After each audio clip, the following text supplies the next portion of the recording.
Perhikmatan dalam tasawuf memiliki beberapa fungsi. Pertama, untuk menaklukkan ego kita, untuk mengalahkan upaya kita yang selalu mementingkan diri sendiri. Kita mempunyai kecenderungan untuk senantiasa ingin dihikmati.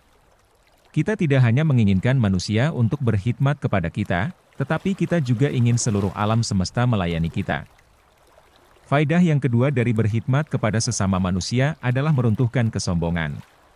Orang yang sombong akan sulit memasuki kerajaan Tuhan seperti sulitnya unta memasuki jubang jarum. Tuhan berkata, "Kebesaran adalah busanaku, barang siapa yang menyaingi kebesaranku, akan aku campakkan dia." Orang yang tidak mau berkhidmat dan hanya mau dihikmati orang lain, orang itu pastilah orang yang sombong. Marilah kita belajar menghancurkan kesombongan pada diri kita dengan berkhidmat. Ketiga, latihan perhikmatan mendekatkan diri kita kepada Allah.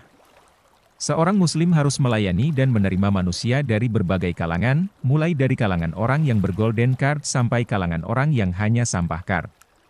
Kalau kita banyak disibukkan dengan berkhidmat kepada orang lain, kita tidak akan punya waktu untuk mengembangkan penyakit hati kita. Keempat, dengan berkhidmat kita belajar mencintai. Salah satu penyakit manusia modern adalah keinginannya untuk selalu dicintai. Sepanjang waktu, kita hanya belajar cara-cara dan kiat-kiat untuk dicintai. Banyak buku dijual yang menulis tentang self-improvement. Dalam buku-buku itu diajarkan bagaimana supaya Anda dicintai oleh suami atau istri Anda.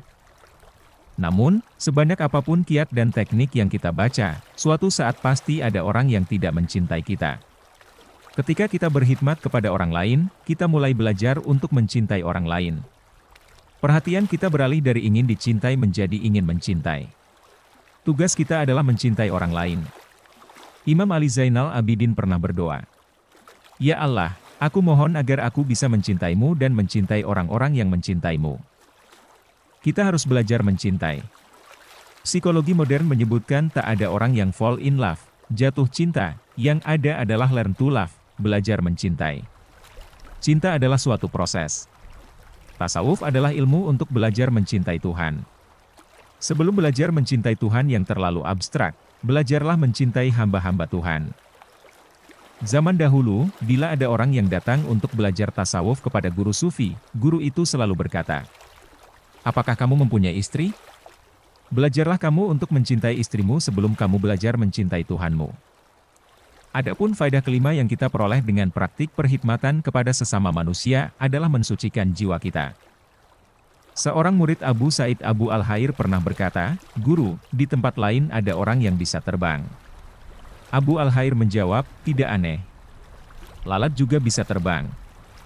"Guru, di sana ada orang yang bisa berjalan di atas air." Muridnya berkata lagi.